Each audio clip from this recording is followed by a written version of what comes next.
everyone, it's Jenny. Just joining you for a quick video because I wanted to show off my new Kisho Gansai watercolours. You might see these and recognise them. They're very similar to the Kuretake Gansai Tambi watercolours that lots of people are using, except 72 colours. I'm so excited. I mean, the colours are quite similar to the Kuretake, but what is most exciting is the pearlescent colours. So I think the Kuretake comes with 2 or 3 pearlescent. I think it's white, gold and silver. This one comes with the pinks, the blues, greens, and then even more exciting, what I'm really excited about, is the neons. So there's pink, yellow, red, orange, purple, in lovely neon, creamy, smooth watercolours.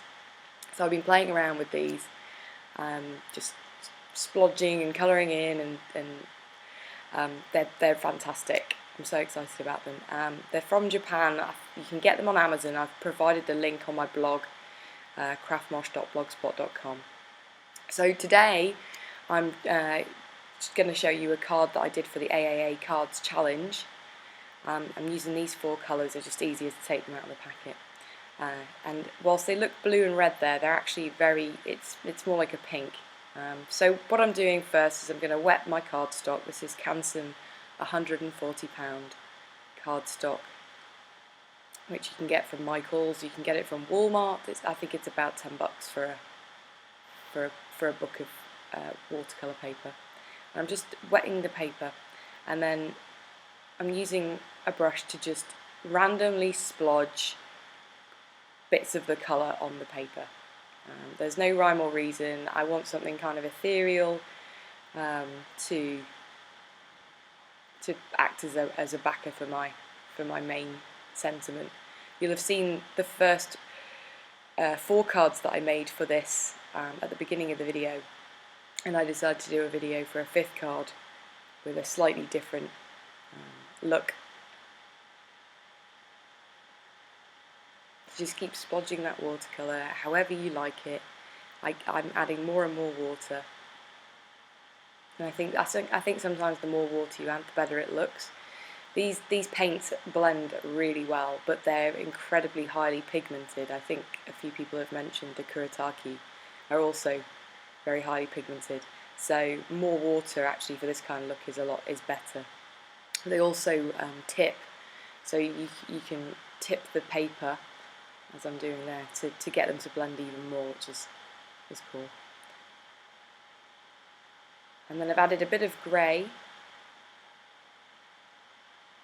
just trying to get a look. And now what I'm doing is going in with the silver. It's very subtle, so it doesn't. The gold in the set actually is a gold colour, whereas the silver is more kind of a shimmer, adds a shimmer to the page. And then because I'm lazy and impatient, I want to dry it quickly. I don't want to wait around for it to dry naturally, which is usually a better look, to be honest. But as I'm going to be die cutting this, it doesn't matter too much. I'm just trying to show you the shimmer. It's really, really shimmery in reality. You can just about see it there from the pearlescent paper. So I'm using the Simon Says stamp stitched rectangles and the 4th largest, and I'm just looking for where I like the background the most and the look I want, and then I'm going to run that through my die cutting machine.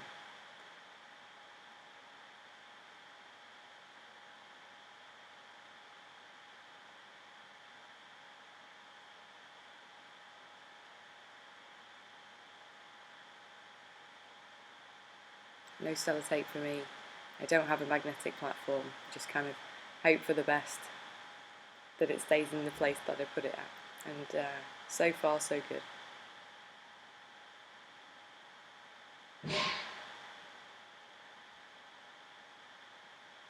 And it's just so pretty. Really, I mean, I could get addicted to making these cards. Okay, so I'm now making the background. I've got a stencil here. It's Hero Arts. It's their tweed stencil, and for all the cards you might have seen at the beginning, I put them at a relatively jaunty angle, just to add interest. So I'm lining it up where I want it to go. And then what I'm going to do is use some Dreamweaver embossing paste in white, just to smooth the embossing paste like frosting a cake just over that stencil. I'm not using tape, I'm just hoping that the paper doesn't move around. I would recommend that you tape it down, but again, as I say, I'm impatient. And then you lift off, and there it is. Just use your craft tool to scrape off any excess on the edges before it dries. And then just leave that to dry. It takes about 20 minutes. I'm now die cutting a sentiment. It's the word thanks from the Wet Paint Cuts from Paper Tray Ink die set. You get 5 in a set. And I'm just die cutting that out of Nina Solar White £80 cardstock. I should add the embossing paste was also put on Nina Solar White £80 cardstock. And the DMC thread, I'm going to do some nest bundles of DMC thread in gold. And these look so easy. I think Julie Ebersole makes these look so easy to do in her videos, and fiddle around with this stuff for ages. I think I might have taken too much thread this time. This one particularly was a lot harder than the other 4 cards that I did, so I think it's because I took too much. So yes, I'm getting a little frustrated at this point. Craft Pick comes in to try and help. I couldn't find my tweezers at this point, they might have actually helped me. And then I'm using my Zig 2-way glue pen just to add some dots of glue on the back of the sentiment. And what that will do is when that's placed over the nest of thread, it will hold it all in place. And then just put an acrylic block on top to make sure it doesn't shift while it's drying. It's pretty quick to dry. So now the embossing paste is dry, I'm going to take some Lindy Stamp Gang spray in Gag Me With a Spoon Grey. I don't know where they come up with the names for their colours, but this is kind of like a shimmery grey spray colour. I'm just going to take that off camera, and here it is. So I've been quite generous with the spray. I want lots of shimmer, lots of splatters. And then I'm just going to pop up my front panel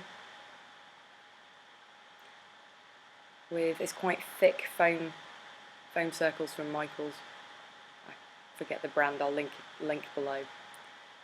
But they're really good, these. And then I'm going to put it onto the front of the card, and you'll have noticed on the 4 that I had at the beginning, I chose different areas and places for them to go.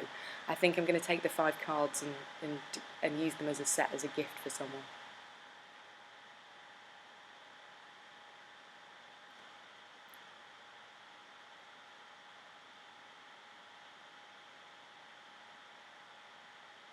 And then for the backing, I've got £110 Nina Solar White. Pop up the back panel on 3M foam tape, which is a bit thinner than the foam dots that I've used on the front piece. Once again, as you can see, I do struggle with lining up my front panels. Anyone who's got a trick to that, please let me know. Very interested. All the videos I watch on YouTube seem to be able to place it perfectly every time. And then the finishing touch is I've got some pretty pink posh sequins in the Springtime Mix, which I thought went pretty well with the colours I'd chosen. So I'm just using some multimedia matte glue from Ranger, and I'm going to attach the pink sequins how I like them. And that finishes the card. Thanks everyone for joining me today. You can find out more on my blog. Also, don't forget to join us every other Sunday at AAA Card Challenges. I'll link below, but the address is aaacards.blogspot.com. And thanks everyone for joining me. I'll see you again very soon.